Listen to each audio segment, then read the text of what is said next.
शहरातील बौद्ध महिला भूम येथील दंगल प्रकरणी दोषीवर कारवाई करण्यासाठी भेटल्या जिल्हा अधिकारी व पोलीस अधीक्षक यांना आणि आपली मांडली कैफियत व केली पोलीस अधीक्षक व जिल्हाधिकारी यांच्याकडे कारवाईची मागणी। आमच्या गोलाईमध्ये आमची मुलं झेंडा लावायला गेल्यावर तिथं त्यांना शिवीगाळ केली पहिल्यांदा आणि आमची मुलं पोलीस म्हणले की तुम्ही माघारी जावा, तुम्ही उद्याच्याला झेंडा लावा। त्या प्रकारे आमची पोरं माघारी चाललेले, मग त्यांनी आम्हाला जातीहून शिव्या दिल्या, हे दडग्यांनो बेलात का, पोलीस समोर असताना शिव्या दिल्या। मग त्यांनी दगडफेक चालू केली, मग आमच्या पोरांनी वाचवण्यासाठी त्यांनी दगड हाणले। आम्ही नाही म्हणत नाही, आमचे पोरं तिथं धापातच असतात आणि सगळा गुन्हा आमच्या मुलांवर टाकलाय त्यांनी। आणि तिथलं झालं मिटल्यावर परत आम्ही झोपल्यावर संध्याकाळी 2 वाजता त्यांनी आमच्या भीमनगरवर दगडफेक केलेले आहे आणि आमच्या गल्लीमध्ये मुलं नव्हते तेवढे आणि त्यांनी आमच्या मुलांवर गुन्हा दाखल केलेला आहे की आमची म्हणणं आहे की त्यांच्यावर अट्रॉसिटी करावी आणि आमच्या मुलावरचे गुन्हे कमी करावे। आमचे मुलं कुठं गेले ते आम्हाला माहीत नाही, तर कुठं गेलेले आहेत ती, आणि आमची मुलं पण त्यांनी आम्हाला सापडून द्यावे हे आमचं म्हणणं आहे। आणि आमच्या मुलांवर गुन्हा त्यांनी काय म्हणतात, तुम्ही अट्रॉसिटी केली की आम्ही त्यांच्यावर चोरी करणार, डाका घालणार, असे गुन्हे करणार आहेत ते असं सांगतात। ते आम्हाला भेडवायला लागलं तर आम्ही 4 दिवस झालं त्या पोलीस स्टेशनमध्ये जातात, तिथनं माघारी येतात, उन्हामध्ये जातात। ते काय म्हणतात की आम्ही घेऊ शकत नाही, तर आम्हाला घेता येत नाही, डबल गुन्हा घेता येत नाही आणि अट्रॉसिटी तर होऊच शकत नाही।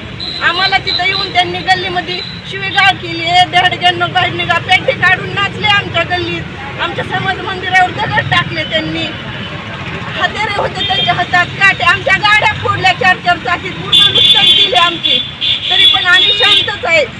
आणि आमचे संध्याकाळी रोज येऊन 2 वाजता 3 वाजता दार वाजवतात, आम्हाला त्रास देतात। आता एसपी मॅडमना भेटला तुम्ही, काय म्हणाले एसपी मॅडम?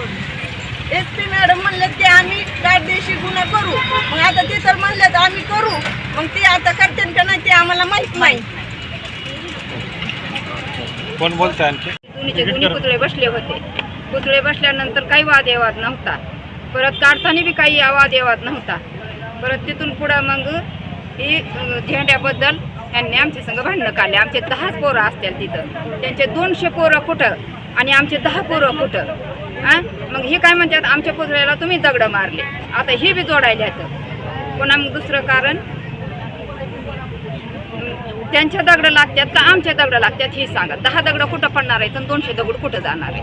मग तिथून हे बी थोडं मिटलं, तिथं मिटल्यावर भीमनगरमध्ये गेले, मग तिथं पण आमच्या बुद्धाऱ्यांमध्ये तिथं पण त्याने दगड मारहाण केली पोरांना। मग आमच्या भयभीत झाल्या, बायका लेकरं सगळे, आणि आमची पोरं पळून गेलेले आहेत। ती पोरं आमची त्या पुढं कोणताही पोरं उचलायचं नाही भीमनगरमधलं, आणि मी राज्याला येऊन दगड हाणायचं नाही। जे काय केसेस केल्या त्या सगळ्या महागार त्यांना घेतल्या पाहिजे, हेच आमची विनंती। ते प्रत्येक वेळेस काय म्हणतात की आम्ही व्हिडिओ काढते ह्याच्यामध्ये कॅमेऱ्यामध्ये आहे, तर त्याच्यात त्यालाच घेऊ, आम्ही ह्याला घेऊ त्याला घेऊ, म्हणजे तुम्ही 10 पोरांचं त्यांनाच मारायचं आणि आमच्या माणसं नव्हतेच तिथं काही, मग त्यांचे 200 लोक येतात ना तिथं, आमच्या 10 जणांनी काय करायचं? ओके, काय म्हणणं आहे बाबांनो, तुमचे पोरं आमच्या बौद्ध विहारापर्यंत येऊन मारहाण केली, दगडफेक केली, आमच्या लोकांचा जीव घ्यायचा तुम्ही प्रयत्न केला, जातीवाचक शिवीगाळ केली, मग हे अॅट्रॉसिटी कलम लागते का नाही ह्याच्यात? ही पोलिसांनी याचा पहिला अभ्यास करावा। मला तर असं वाटायला की पोलिसांची एकतर्फी भूमिका आहे, मान्य प्रशासन तुमचं आहे, परंतु आमच्या लोकांच्या जीवाची काही किंमत आहे का नाही? तुम्ही लोकांच्या घरात घुसताय का झेंड्यापायी फक्त? बरं, तो विषय तिथंच मुटला होता आणि पोलीस म्हणतात की तुमचे लोक भीमनगरमध्ये पळाले म्हणून ते लोक तिकडे पळाले आणि तिथं येऊन अशा प्रकारचा त्यांनी हौदोस माजवला। अरे मग कुठं पळणार आहेत आमचे पोरं? का तुमच्या घरावरून पळणार आहेत का कुणाच्या दुसऱ्याच्या?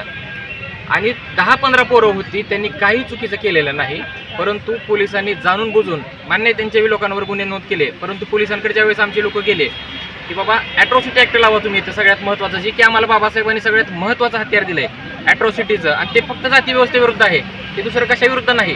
ते पोलीस लावायला टाळाटाळ करतात, ते म्हणतात तुमच्यावर 395 दाखल करू, तुमच्या विरोधात त्या बी लोकांच्या आम्हाला गुन्हे नोंद करून घ्यावे लागतात। हा कुठला नियम आहे, हा कुठला लॉ आहे मला सांगा तुम्ही?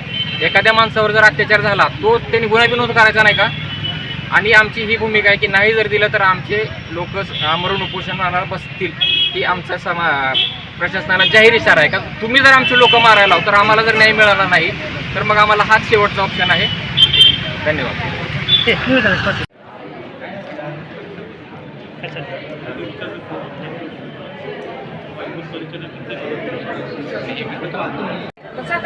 हा, एकही माणूस माहितीत नाही तू तुमच्या जिंदगी